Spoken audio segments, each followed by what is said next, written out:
Hello there. It's Patty Whipfler here. I'm the founder and the program director at Hand in Hand Parenting. And I'm so pleased that so many of you have joined our special time toolkit, a fundraiser, just to try to help you get oriented to using special time as the leading tool. It's not the most important tool. They all are important, but it is the one to use first and sometimes most frequently. It creates the wonderful emotional safety that children can feel that allows them to use you as a partner in a healing path that they take to offload tensions around difficult times, challenging times, sometimes frightening times that they've had, the feelings from which can really make their behavior difficult and hard to understand. So we use special time just to basically help them see that we're ready and here to listen. It's also a tool that helps us. It helps us really focus on our children for discrete periods of time, where we ignore other distractions, other pleas for our attention from inside of our own head, as well as from other family members and tasks. And it trains us to really receive information from our child and to work to understand it, to work to understand what they love, to work to understand what they don't love, to work to understand what they're saying to us in the games that they play. So the games that they direct, the games that they invent for us to play with them. And those are often children's minds will turn them towards a topic where they're really trying to understand something, or there's a feeling stuck inside, and the best way they can express it is by playing a certain game over and over and over again. So if you have a question about special time, I'd like to see it. I'm not sure where I can see it. Hang on a minute. I'm going to have to figure out how to open up this page so that I can see what you're saying to me. Hang on. Just a moment. I'm sorry. Me and technology are not exactly the best of friends, although I try. So, let's see more.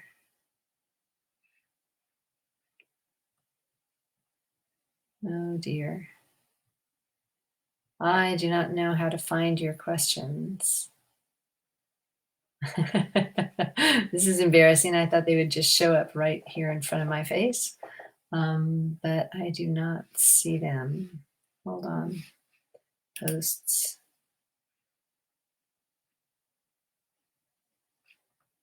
No videos. Well, that doesn't look promising. I think I'm going to have to ask for help. Just one moment.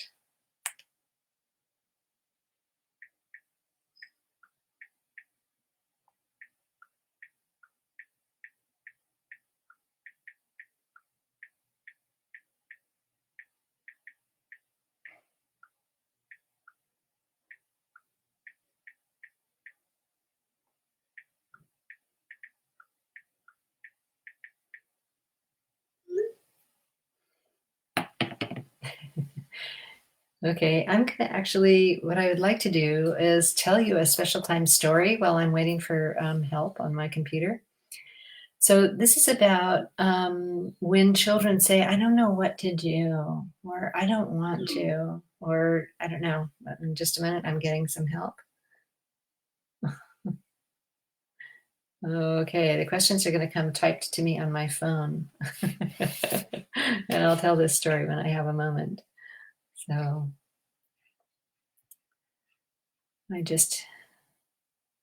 fortunately, we have a very flexible staff that can kind of come to my aid right away. So your questions will be fed to me. Okay. What are good words to use to tell a 3-year-old about special time? Okay. What you need to know is that children understand almost every word you say from a very early age, from before you have any idea that they're understanding what you're saying. So my policy with children, including infants who just got here, who were just born that day, is to talk to them like they understand every word. It really does make sense. I did infant care, infant toddler care for several years, and one of the children that I did care for said the word mama 3 times during a moment of upset. Actually, it was a 15-minute, screaming, crying, I'm scared to death, emotional episode. She said the word mama 3 times. It was very, very intentional. So, expressive language is very late to come. Understood language comes much faster. And you don't need very many words to explain it. And the whole idea will become concrete in a child's mind as you do special time. So don't depend on words so much. Actually, that's a really good kind of rule of thumb for working with children at any age. So much of what they get is through your tone of voice and how you are. And so you want to bring your warmest, most connective self to special time. And I would just say, this is my timer, and I'm going to set the timer for 10 minutes. And it's going to beep when 10 minutes is over. But during that 10 minutes, I'll do whatever you want to do. What do you want to do? There you go. When a child is older, you kind of have to say, no, we're not going to spend money today during special time, or we don't have the car today during special time, or we have to do our special time outside because your sister's sleeping inside and we don't want to wake her. So you can set a few parameters as necessary to keep everything in your family going well. But that's all you need to say. Really, just very short. All of the ideas of what special time is and the ideas about you not getting distracted, all of those, just keep those in the back of your mind. And your child will get what's going on when the phone rings and you don't blink an eye, you just keep on paying attention to them. That tells them 1,000 words of, oh my gosh, my parent is really with me. They're not, distracted. Or someone else in the family comes in and says, hey, honey, how about da da da da da da da? And you go, can't talk to you right now. In 10 minutes, I will. That speaks very, very loudly to your child, and it makes special time really different from the whole rest of life. And then when special time is over, just, okay, sweetie, special time's over. I need to go finish the dishes now. One little hug, we'll do this again tomorrow. So that's how you introduce special time. Not more than a sentence. Okay, let's see. Please talk about introducing special time with young teens. Oh, sure. That's a really good question. So by the time a child is 11, 12, 13, 14, they have had many small breaks in connection. You've had to, you couldn't listen to them right now because XYZ had to happen, or you had to rush off to work, or their teacher couldn't listen to them because there's 30 other kids in the class. Their friends wouldn't listen to them because they were all laughing about somebody else's joke, and the topic that they brought up got snowed by the fun that ensued. So there have been thousands upon thousands of times when they have not felt fully considered, have not felt like their wishes have been heard, have seen you, explicitly not do what they asked you to do. You've had to set limits, and those have created feelings of disappointment. And all of those feelings of disappointment kind of create a bit of a shield around a child by the time they're 11, 12, 13, 14. And if there have been other very difficult things in their life, that builds the shield a little thicker.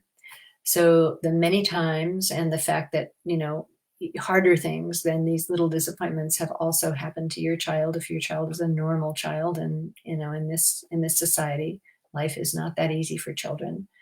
So the shields are up, and the things that you propose, they now have a doubt as to whether that's any kind of a good idea or not, because other things you've proposed have not seemed so wonderful to them. or have not turned out the way either of you intended. And that shield is there. It's kind of invisible, but you see it in attitude. You see it in, oh, what do you want now? Oh, we're supposed to do something together? I don't know. Well, I don't know what I want to do. It's kind of like not daring to get their hopes up about anything anymore because of the history of disappointments that have not been worked on. You can have a history of disappointments, but if someone has listened to the crying behind all those disappointments, you don't have that kind of a shield. You can actually you can be bold enough to get happy. You can be bold enough to expect that something good might happen. That's a very bold thing for a child whose parents didn't get to the information about how you heal hurts by listening to crying or anger or tantrums or any of that. And most of us did not get this information early in our children's lives. So that shield is there. It can come down. It's okay that it's there, but it just means you have to go out special time a little differently. So, and you don't know everything about your child, but you have a guess as to whether if you propose, hey, I'm going to put aside a half an hour on Saturday morning after X, Y, and Z happens. I'll have some free time. I want to just be with you, and you can choose whatever you want to do. And we will have the car, and we can spend up to $5 if you want. But we just have this hour or half hour. And so you set the parameters and you look interested, and I can't wait to find out what you decide to do. You don't have to tell me now, but when it gets to Saturday morning, I'll ask you again and we'll do what you choose, okay? And you just kind of bring, like, it's going to be fun. It's going to be interesting. You bring your interest and your warmth.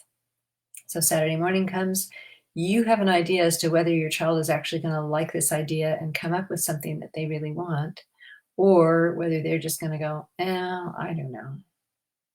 And so if you think you're going to get the eye roll or the who wants to be with you kind of attitude stuff coming at you, then you can start it a different way. You can do unannounced special time first. And you can get to announced special time after some trust has been built, after the bridge between you and your child has a little more strength to it. And the suspicion and the unwillingness to really imagine that things could be good has subsided a little. And the way you do unannounced special time is, it's really, in a way, it's more of a discipline for the parent. But what you're doing is you're bringing the best in your limbic system, in your social emotional mind, to them, and you're letting their social emotional antenna, their social emotional radar, which is scanning for warmth and attention all day, every day, trying to find it, because it is a core need of human beings.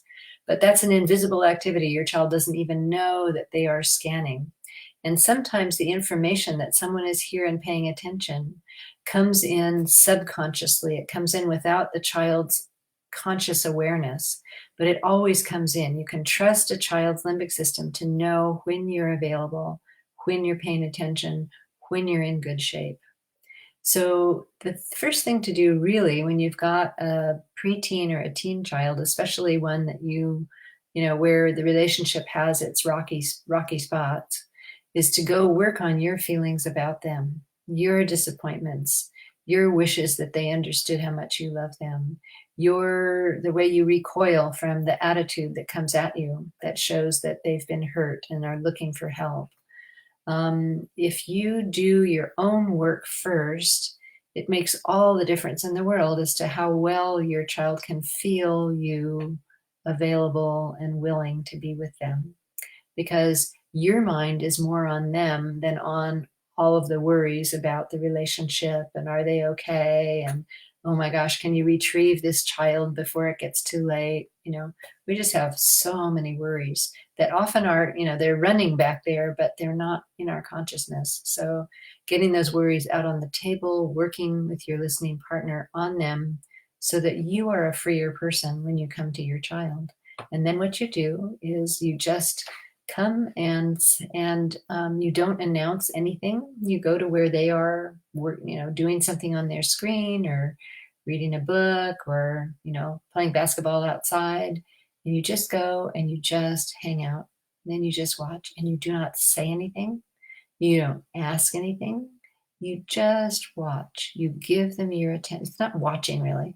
You give them your full attention.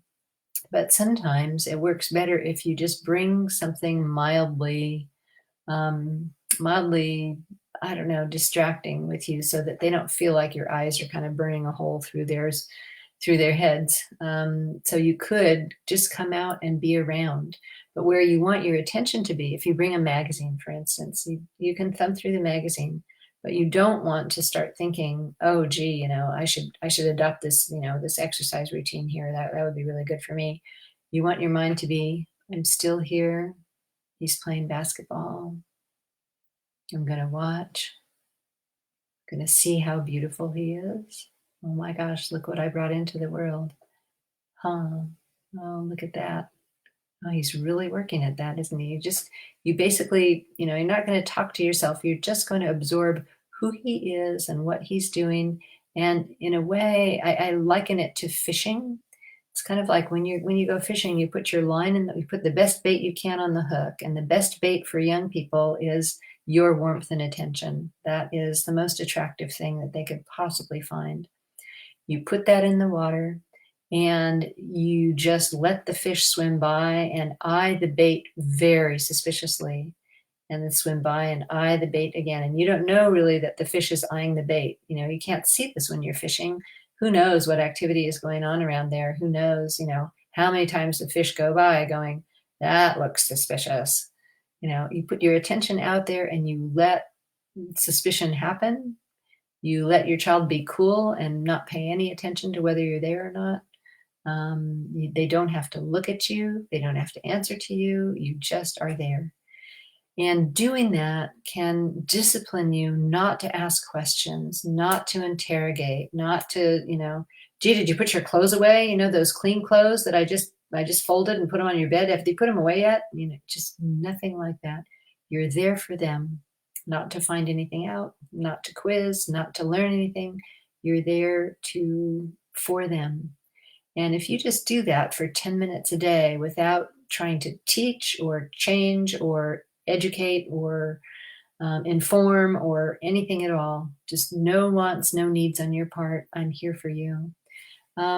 Just do that for every day for, say, 7 days and see what happens. The feelings that come up inside of you while you're trying to pay attention to your child, you will notice things that they do or say or ways that they are that you don't approve of, that you think are deficient, that you wish were better. Take those to your listening partner, because those are that resistance inside of you, that lack of acceptance, that judgment. All of that is a factor in your relationship, whether anything's happening or not. You can feel it come up. That's your material. Those are boulders in the road to opening up communication with your team. So in a way, unannounced special time and special time itself is a discipline that helps you find where you need to work, what your hurts are that are somehow attached, to your relationship to your teen, that make that relationship tight and unnavigable. So as you get listening time to laugh and cry about, the unwanted and unasked for thoughts about your teen, judgments, questions, accusations, yada, yada, fears about, what they'll be like when they're 19, take that, work on it. And that work that you're doing will make it slowly but surely easier for your team to accept your offer of explicit special time. So I wouldn't expect anything particular to happen, but changes will happen inside of you if you're doing this listening partnership work. And you can and will see changes in how your team is around you. And just as you just keep working on your feelings as you deal with those changes. So I'll just tell you a little story that I tell often. There's one of our instructors felt like she was a really good mom for the first 13 years of her daughter's life. She felt like, they were in sync, things were going well. She just, she was pretty pleased with their relationship. Her daughter turned 14, and right around that time, she just had 3 weeks where she couldn't feel her daughter at all. She just all of a sudden, her daughter was irritating her, and she didn't feel connected to her daughter, and she felt critical of her daughter, and she just lost her stride in that relationship, and she didn't know what was going on. And I was her listening partner one day, and she asked me about it, and I just said one of these very powerful questions that we use in listening partnerships many times when someone can't figure out why they're having trouble with X, Y, or Z person. Just like, well, what happened with a child of a certain age? What happened when you were 13 going on 14 in your life? I just asked that simple question, and she just burst into tears and sobbed and just said, "Oh my gosh, that's when my mother committed suicide. I found her body, and all of a sudden I had no mom." And she had, I mean, of course, she had worked on this before in her life, a few times, but had never connected it to her relationship with her daughter. But just right as her daughter turned that age, where the age that she was when her mother, committed suicide, everything changed, and the whole feel of everything changed, because those feelings from that incident were coming up and coloring her view of her 13/14-year-old daughter. So it's really important to use these two tools, special time and listening partnerships, in conjunction with one another. So I hope that helps. Um, let's see. Let me see what else I have here. I have to get my phone going again. Okay. My son always wants to jump on the trampoline with me for special time, but I don't always have the energy. What can I do? Um, well, one thing you can do would be to be at the edge of the trampoline and just say, "Well, I'm going to try to catch you. Okay, I can't jump today because it's going to make me sick to my tummy. I don't feel very good, but I'm going to try to catch you." Or you can play dodgeball. It's like, I'm going to have you want to play dodgeball? Actually, it's special time. So your child needs to be able to say what they want. And if you really can't do it, your head is pounding, or you don't feel like you can. And what you can do, if you feel really tired and you think they're going to ask you to jump on the trampoline, then you can say, "Today I've got 3 minutes for you, any way you want." And then there's another 7 minutes where if you ask me to play on the trampoline, I just can't because I'm too tired. It's going to make me sick. So, but we can find another game. I'll let you think of it, and so let your child figure out another game. So I would, if you, I would push yourself to do 1 minute of it exactly the way they want it, because that shows I will, I will put myself out for you. It's really a good message to give a child, especially one that's loving physical activity and getting you into it. And then, in your listening time, I would look at, are there ways that you can figure out self-care that allows you to have a little more energy? Or is there something about sleep, or something about, you know, more nutritious food, or, there might be other factors in your energy level that could be adjusted, or just crying about how hard parenting is, and how exhausted you feel.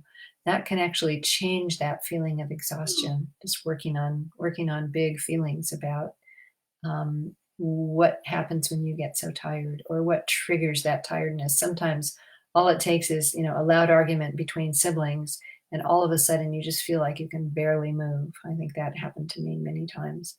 And that means that there is a lot of fear, and it takes tremendous mental energy to manage feelings that are bubbling to the surface, but you can't let them come up because you don't have the support right now.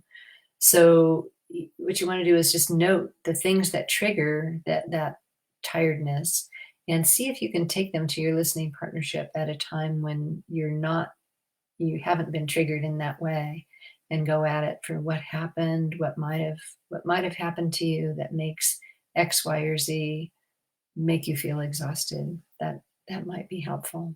So let's see. I think I missed some here. How can I do special time with a 16-month-old? Okay, well, I think it's going to talk about this very shortly because I talked about it before. Don't worry about whether, you just do simple words with, okay, sweetie, here's the timer. You've got 10 minutes. I'll do whatever you want to do. What do you want to do?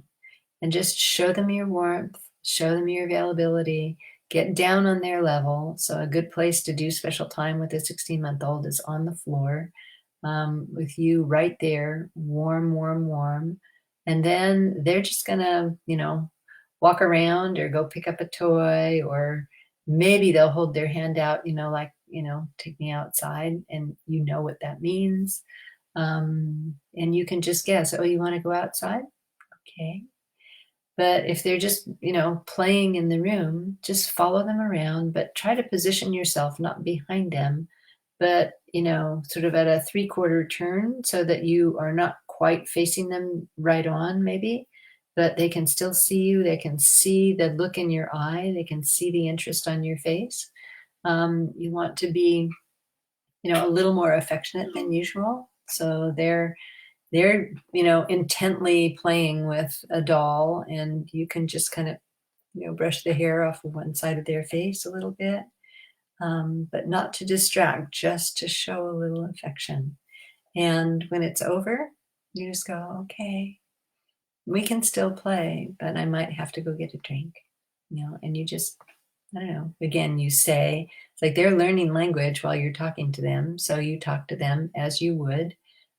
They will learn what you're saying if they don't understand it already. And my guess is a 16-month-old will understand it almost all already. So that's how you do it. One time, a colleague of mine at the Infant Toddler Center left to have a baby, and then she brought her child, who was, I think, like 7 months old, over to my house, just to introduce us. And we spent about 45 minutes just paying attention to her child. And we announced special time, and he kind of explored the living room here and there and crawled here and there. And after about 20 minutes of both of us paying warm attention and saying a little something every now and then, oh yeah, that's the fire poker. Now I'm going to put my hand on it so it doesn't fall on you. Yeah, that's the fireplace. But just very quiet, not trying to teach or anything, just a little commentary here and there. He turns and he looks at his mom and he starts going, uh, uh. He started really looking uncomfortable. And I kind of took a look at his mom and said, yeah, something's coming up. And because she had learned that children work through big issues with crying at our center, I did teach that after a while. I just said, let's see what happens with this. We'll just keep paying attention. And he just kind of stretched and looked uncomfortable and stretched and looked uncomfortable for about 3 minutes. And then he just started crying hard. And he was sitting there 8 feet away from his mom. His mom was sitting on the sofa. He was sitting there. I was sort of maybe 2 feet away from him, kind of close, but not holding him or anything. And he just started crying. He did not, run to his mom. He wasn't scared. Clearly, some feeling had come up from the fact that we both were paying attention. And he knew to cry. And he just cried for, I don't know, 10 or 15 minutes. And then he stopped crying and crawled over to his mom and climbed in her lap. And, they looked at each other and all was well. It's like he wasn't upset. He didn't, dive for the breast or anything like that. He just worked on what he needed to work on, finish that little piece. And then, we had another 15 minutes to play before they had to go. So little ones can and do work on who knows what, but there's almost always some distress left from how uncomfortable it gets in the womb the last few weeks of gestation, and birth is not that easy or pleasant. So sometimes it's stuff about that. So anyway, just see what happens. But don't be surprised if in the middle of special time or shortly thereafter, some tiny little thing triggers a great big feeling. That is what special time does. It elevates the emotional safety, and your child feels like you're really there. Their limbic system is going, opportunity, opportunity, opportunity, and up will come a feeling. So, okay, let's see. Should the kids know exactly the time and day of special time or day and time of special time? It's not absolutely necessary. Spontaneous special time is just fine. But if your child knows that tomorrow we'll do special time after mommy gets home, or tomorrow we'll do special time when your brother's napping, or tomorrow we'll do special time. Do you want to set a time? No. Oh, okay. Okay. In the afternoon, that'll be fine. Then they have the ability to look forward to it, and their mind will sift through. It's like when a child's mind, when a child understands special time, which is after the first 2 or 3 times they understand it pretty well, then their mind starts to cogitate on, what do I need to work on and how can I show my parent that? Or what do they not understand about me and how can I show them? Or what do I not understand about my experience and how can I try to crack that nut of not understanding? And those are things that, or what physical skill do I not have that I really, really, really want? And they'll point themselves towards that. So it gives their mind a chance to kind of work on this opportunity or to use it in a wise way. I figure that whether it looks wise to us, children are always using special time in a wise way. Their minds are amazing. So but having a chance to anticipate is one of the really delicious things in life. In that book called The Little Prince, by Antoine de Exupéry. I don't know how you say his name. It's a French name, but it's Antoine, I think. It's a little parable, and the fox says to the prince that the prince has met a wild fox, and the fox is coming closer and trusting him more and more. And one day the fox says to the prince,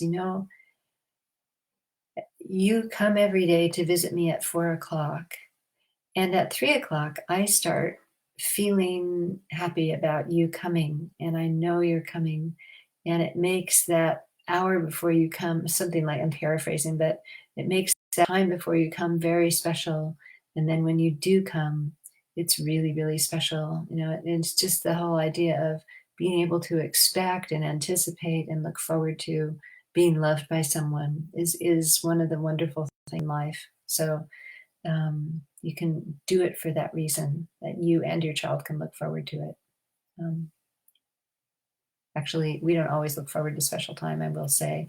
There's a thing called special time dread, which almost every parent gets after a while, of just, oh, what is my child going to make me do during special time? Do I have to play trains again? Do I have to really like playing trains again? Or do I have to like dressing Barbie again? Or is he going to make me go out in the rain without shoes again? Because children decide to explore kinds of experiences, and then they put those experiences into special time because that's the only way that you will do them. And they are exploring something and or testing you. So children can anticipate, and you can have special time dread and work on that in your listening partnership so that you can bring your full enthusiasm to special time, even if it's something you don't feel inclined to enjoy. All right, let me see. We've got lots of questions here. And how much time? Yeah.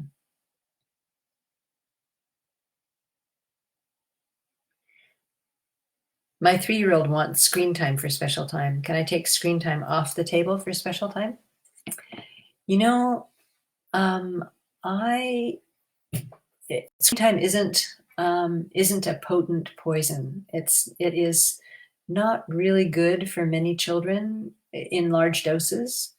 But we need to understand what it is that our children love about screen time. We need to, rather than just kind of trying to get it as far away from them and us as we can, we need to actually see what's going on there, and absorb a little bit about the things they love about it. And when you're first starting a special time practice, what you want to do is build trust. And saying no immediately or close to the beginning of a special time, you know, experiment over time, it's better to say yes. It's better to try to climb into the enthusiasm that they have for a while. You can always set limits. You're not, if you say yes to screen time, you're not condemning yourself to saying yes to screen time all the time. This is a one concept that is very confusing to parents, because we've been told that consistency is absolutely vital for children. You know, they have to know what you will say yes to and what you will say no to. I don't think it's that way. Children's minds are far more sophisticated than we give them credit for. And our minds are able to distinguish, the days in which, allowing ice cream would be okay, and the days in which allowing an ice cream would be foolish because there were the ice creams in the last 2 days. And it's time now to set a limit and let them cry about wanting ice cream and the fact that they had it yesterday, so they ought to be able to have it today. And they will argue that, of course. And you just go, no, sweetie, not today. We had a lot of ice cream the last 2 days, not today. And so, in listening to the feelings, will make sure that they don't resent the heck out of you for the rest of their lives because you said no today. You listen to the sadness, you listen to the anger, you listen to all of their need for ice cream now, this urgent need, which comes from working on fear that's, gotten a hold of them. And then, 3 days from now, when a relative, well, relatives don't come over right now, but when conditions change, you can say, well, yeah, you can have half a scoop today. I think that's okay. And you can, and if they go, well, how come today and not yesterday? Well, and then you give them a little reason. I'm trying to make sure that you don't get too much sugar. And so sometimes I say yes, and sometimes I say no, you know, and you don't have to explain it. It doesn't have to be drawn out for them on a graph of this is the kind of day that I say yes. It's okay. Just assume that your judgment is what we're going on here. And sometimes it can be yes, and sometimes it can be no. So that was a little digression. Back to screen time. If you set up special time and your 3-year-old wants to do screen time, come in enthusiastically. Oh, okay. What is it you want to do? Oh. And you can look at them and look at what's on the screen, position yourself so they can see you and feel you. You maybe put them on your lap, so that they've got, warmth and closeness from your body, reassurance from being on your lap or being right next to you or having your arm around them. And just climb in, laugh at the things that are funny, admire their skill at what they're doing, just basically be with them, enjoy it with them, enjoy them while they're on the screen. And when special time is over, you just say, okay, sweetie, we got to turn it off now, and expect a huge cry. In general, screen time has a corrosive effect on the feel of connection. If you're pouring connection in as fully as you can during screen time, it might not show up so much in, special time screen time, but don't be surprised. It's like children don't feel connected when it's over, and often they need to cry or have a tantrum before they can feel you there. But you're pouring in connection. They're pouring out, disappointment, discouragement, anger, whatever it is. But they are gaining a feel of your caring during that time. So you don't have to be afraid of the end of special time. You just have to give the amount of special time that allows you some listening time after that, if indeed they're going to have a meltdown over the end of special time, screen time. So, but I would climb in for probably the first 10 times, That's just 10 days to climb in, enjoy, get with them, show your approval. What this says to them is, I can like the things that you love, and I will. And that makes them less isolated as they do the things they love. It means that they can feel that you can be with them, that you could be with them. It just gives them a more solid feel for your willingness to pay attention and go where they go. And that puts, in a way, it's like money in the bank. You are building trust so that after 10 times, and it's been screen time every single time, then you can say, sweetie, for the next 3 special times, we're not going to do screen time, and I'll help you if you can't think of what to do. Because oftentimes the mind blank over, well, what else would I want to do in the whole world, besides screen time? And that blank is there because a child has lost their ability to think and be creative and make other choices. And so if they can't figure out what they want to do, you just, okay, well, it's special time now, so I'll just be with you. And if you think of what you want to do, then you can tell me. And then you just beam at them. And if they wander off, you walk with them. Just, you basically pay attention no matter what the heck is going on during special time. You pay attention to it. You are present for it. You are pleased with them. They are doing the best they can. And if they need to throw stuff around the room because they're so upset about not having screen time, you can stop them from throwing the things that really could break. You let them throw the Kleenex box, but not the beautiful little ballerina going around and around in a music box that they got from their grandma. No, I can't let you throw that, sweetie. Yeah. And they will show you the feelings that need to come out so that they can think of something different than screen time to do. Okay. Let's see. Oh, I'm answering a question. My phone goes away. Here we go. My daughter goes off by herself during special time. Should I just should I do something to reconnect or just follow? Well, that's interesting. That tells you, who knows what that tells you? You're going to have to kind of think through, what is she saying to you? That if she goes off herself, really special time is, I'm going to be with you during this time, and I'm going to pay attention, and I'm going to be absolutely and totally pleased with you. So I would follow gently and put yourself in a position in whatever room she goes to where she could see your eyes and see your face if she dared to look.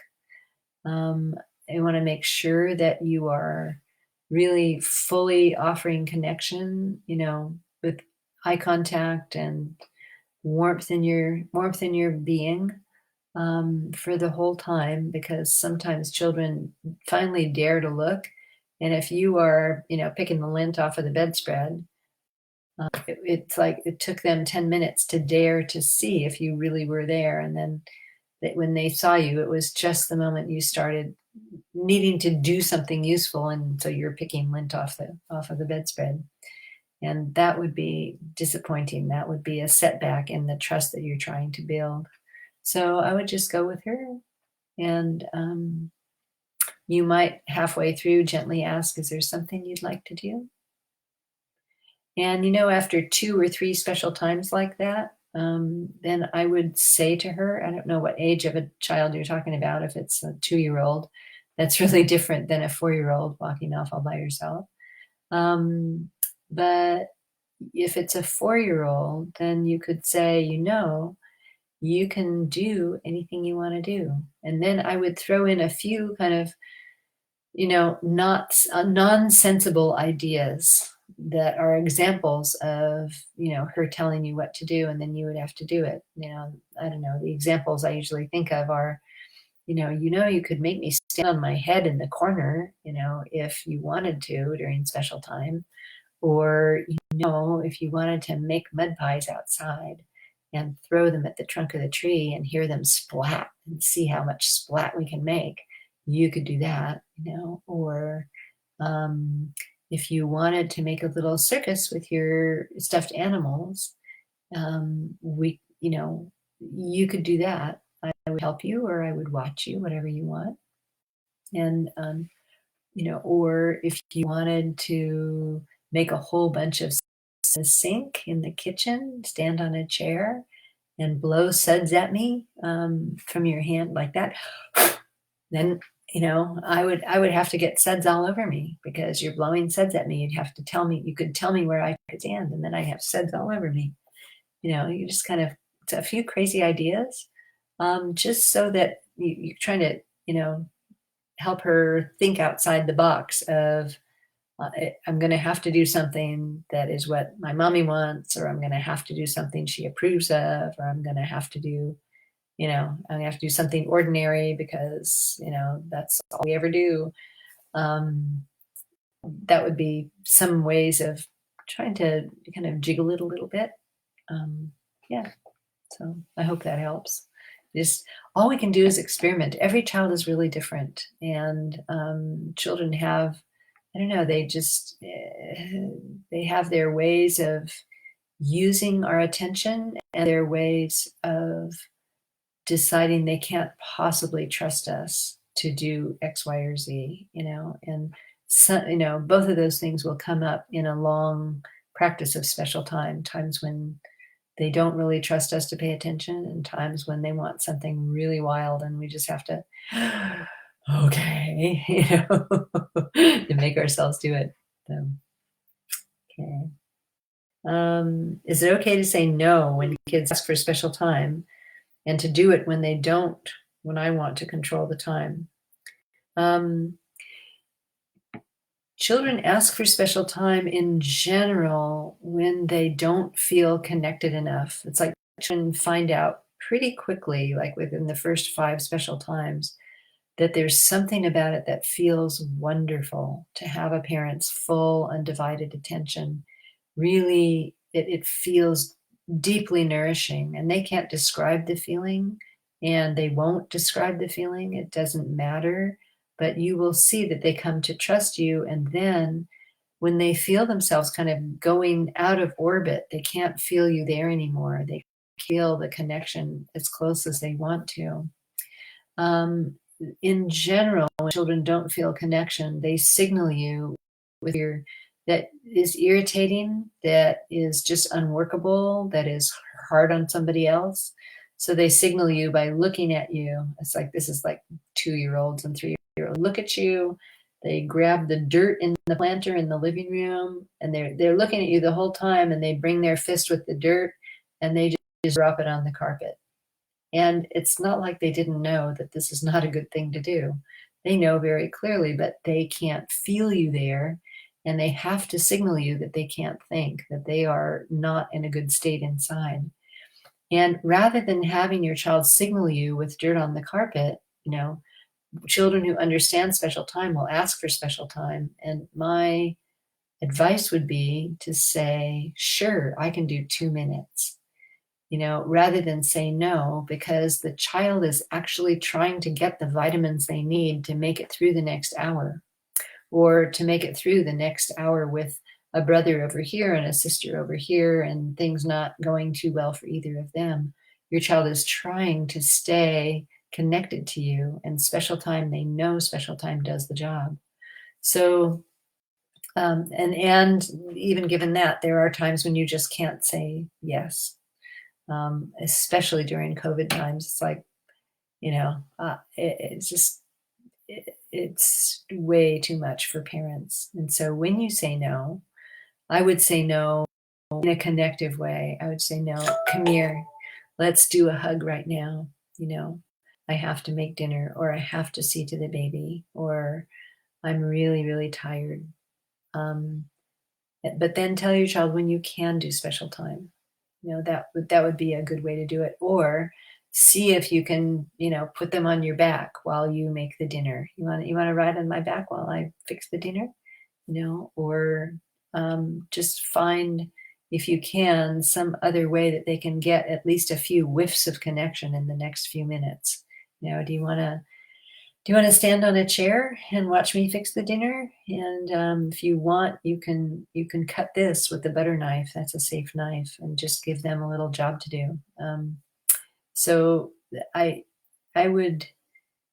I think what happens to us is that the request for special time feels it's like we are beleaguered with all of the jobs of parenting, and now schooling and shopping is more rigorous and takes more time, and you have to disinfect everything coming into your house. It's just the way the pandemic has affected parents in terms of things we have to be afraid of, and then twice as much we have to do as before, is really severe. And the request for special time just feels like the straw that breaks the camel's back. It's like, I cannot give you my full warm attention.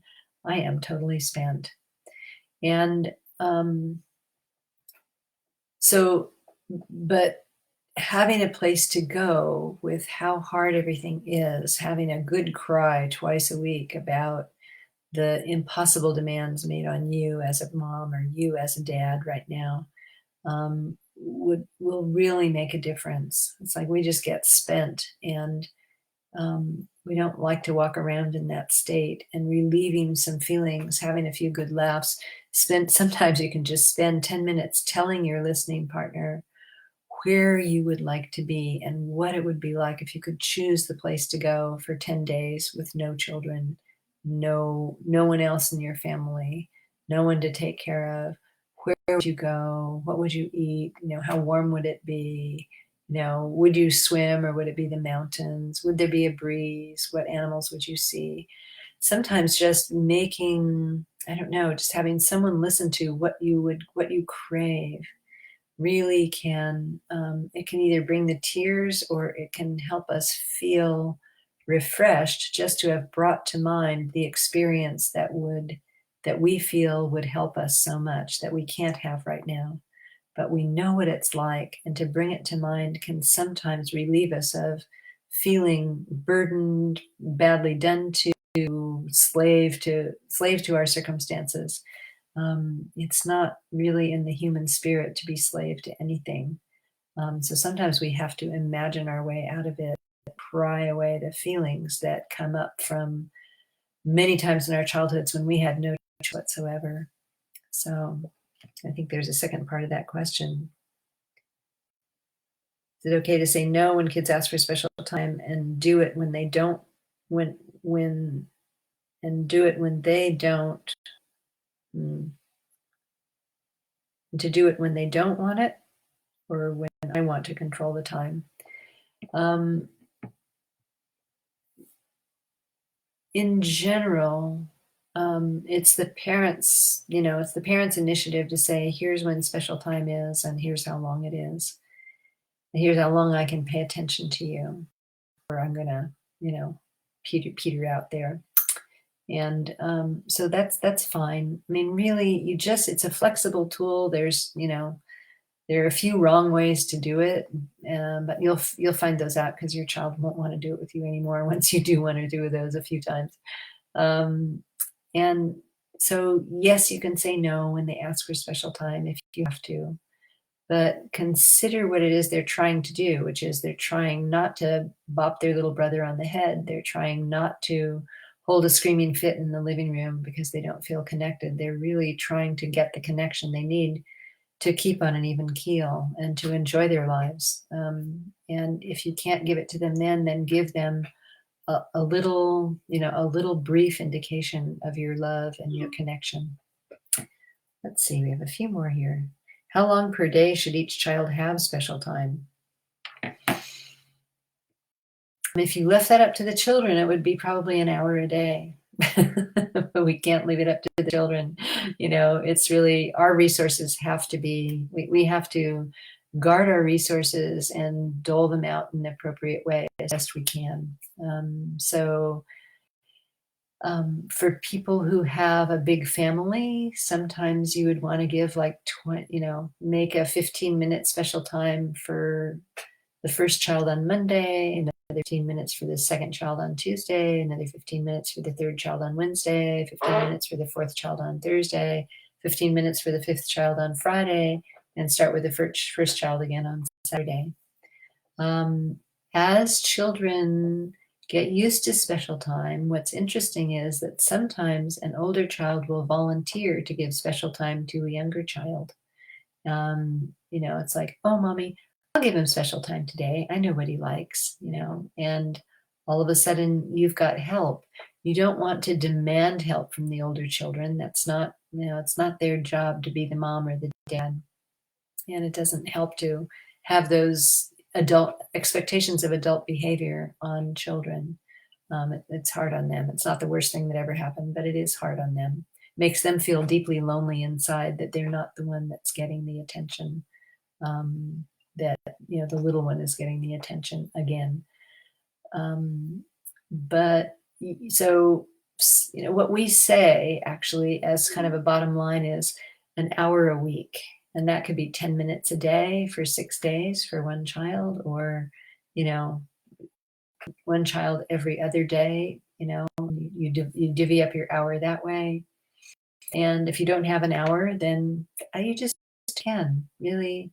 We're all in different circumstances, and you have to think about what's good for your family, how much resource you have to spend on this particular very nurturing and nourishing activity. Just experiment with all different kinds of ways to use it and different amounts of time, and see what works. We can't tell you that, but you can experiment and figure it out. And when there is a difficulty in the family, say there's an ill person in the family and one of the parents is over at their, taking care of them, for a period of weeks, then special time with the parent missing or special time with a lot of worry in the family becomes more important, just to have a time when I'm not going to be thinking about my worries, and I'm not going to be thinking about, my troubles. I am going to be thinking about you. So it becomes more of an important tool when there's difficulty and stress. Let's see. That question was mostly, the question before was mostly, can I do time only when I control the timing? You can. But once again, if your child is begging for your attention, they are trying to keep from doing something that is going to, irritate you or send you off the deep end. They don't want to go there. They want the connection. They want to proactively get a fill up of connection rather than throw toys all around the room and have fit up you saying, please clean them up. And if it feels vital to you that you control the time, take that to your listening partner. There might be some rigidity there that comes from having too little control as a child, or having had parents who wanted to control everything that you did. Often there are parents who are so scared that they cannot let a child use their own initiative, make their own decisions they want when they want. And if you grew up that way, then the special times that you should do should be very, very short, so that you aren't kicking up enormous feelings of resentment, faster than you can offload them in a listening partnership. Okay. Some of us are raised by parents who just can't stand anything that the child initiates. They have to initiate and or approve everything. And if that's your history, then there are things there to work on for sure. It's like you did not get enough freedom. No one trusted your judgment as a child, that your judgment would be good for, most of the things that you would choose to do. And it will be a good challenge to trust your child's judgment about when they need special time, maybe 3 times a week. Just challenge yourself, notice the uncomfortable feelings, and go cry about how hard it was to be able to decide anything when you were a child on your own without your parents' judgment or approval. So I don't know. I have no idea if that's behind the question there, but I thought I would just say it and I'm not talking directly to you. I'm just talking to parents in general. It's not, this could be totally not what you are thinking about. So, or any part of your experience. My daughter only gets special time while the baby sleeps or is with daddy. Am I setting them up for sibling rivalry? No, I don't think so. What sets children up for sibling rivalry is um, not basically your job in order to keep sibling rivalry from, getting out of hand. Every child has feelings about their sibling. The little ones have feelings about the big one, the bigger ones have feelings about the little ones. And those feelings can, create rigidities in the relationship that mean that the children have a hard time with one another. So, what will help is setting limits with a child who's older. If they want to go step on the younger child's toy, I see them heading in that direction, just reaching out and saying, "No, let's stay over here, okay?" If you see them heading for the younger one to grab something that the younger one has, "No, I'm not going to let you do that, sweetie." That's all you say, and then just let the older child explode with upset that you won't let them get near the baby to do something that is not going to be kind or thoughtful or generous. And with the baby, it's sort of like sometimes, baby's crawling towards the older child's, block tower that they made. And as the baby crawls towards it, you put your hand and you go, "Oh, yeah, I know you want to touch that. Yeah, not right now. We're gonna let Susie have it. That's her tower for now." And baby can have a tantrum about not being able to touch the tower. And as long as the baby has some time with the blocks later, and as long as you stay listen, feelings about I have to touch that tower. That tower is just too wonderful. I have to touch it.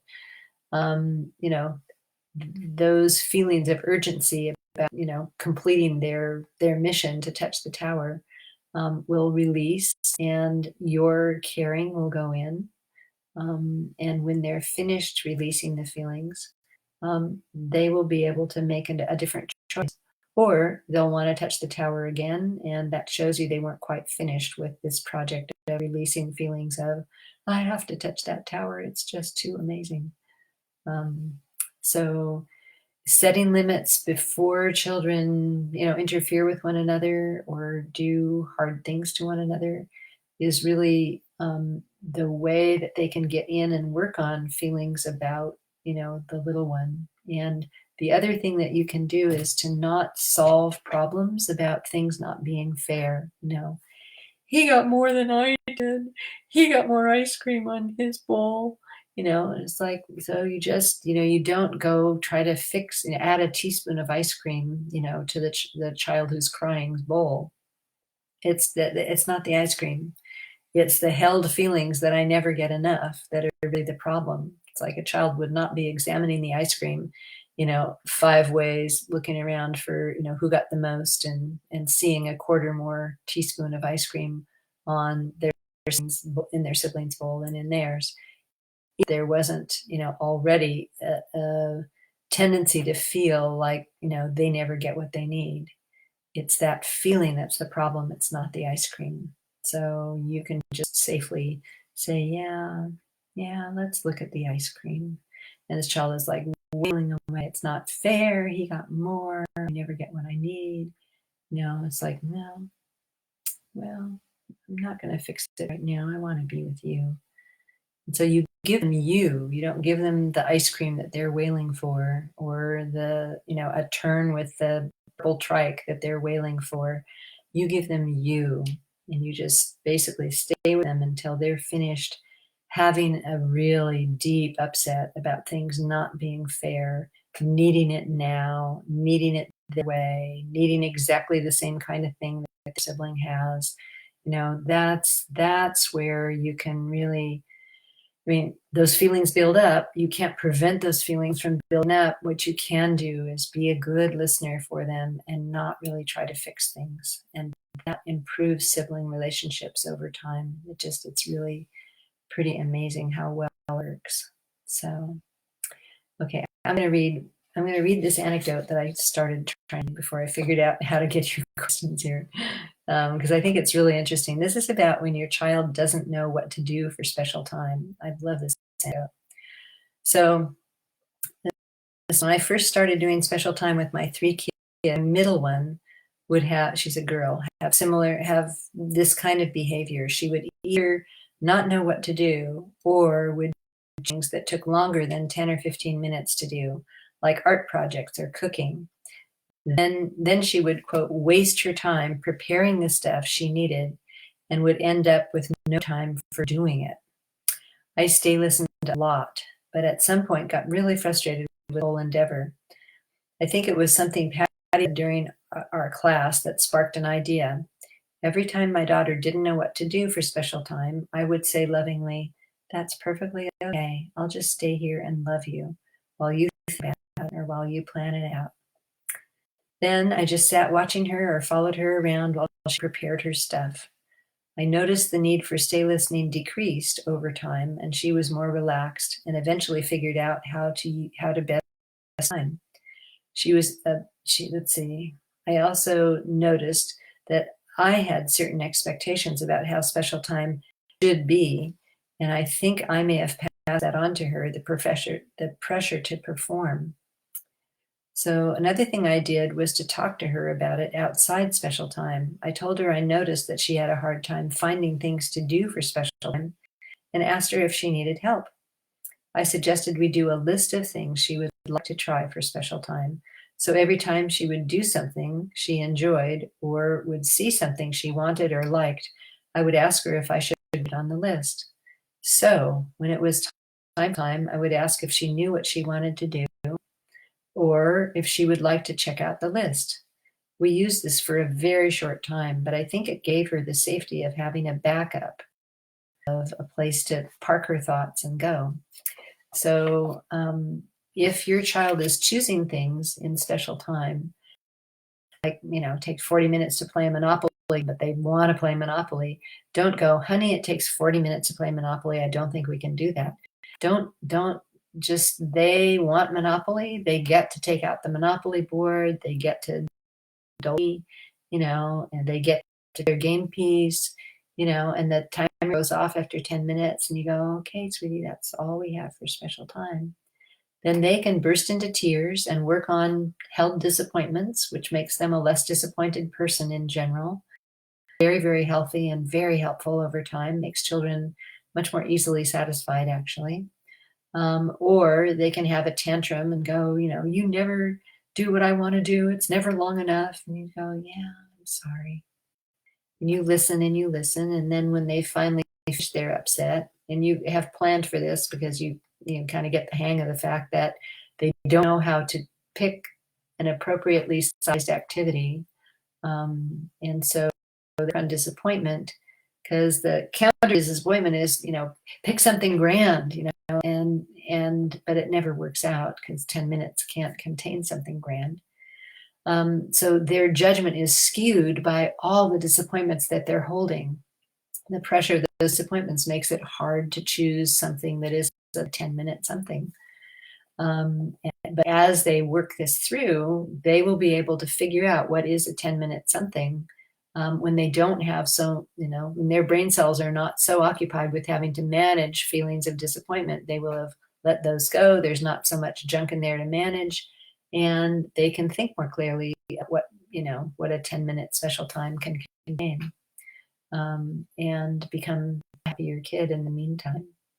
So if your child is choosing outsized things, or and then at the end of the Monopoly, of the big cry about, "I want to play more Monopoly," you can say, if you have the capacity, if you have space in the house, you could say, "Well, if you want, I'll help you pick the board up and we put it over in this corner of your bedroom. And then when special time tomorrow, you want to play 10 minutes of Monopoly, we can come and do it." So you can come up with a solution, but don't come up with a solution while your child is crying. They're doing very useful things that will have beneficial, over time in their life. Your child will be a person who can estimate better, who uses time better, because of this cry. And those are things that you really want.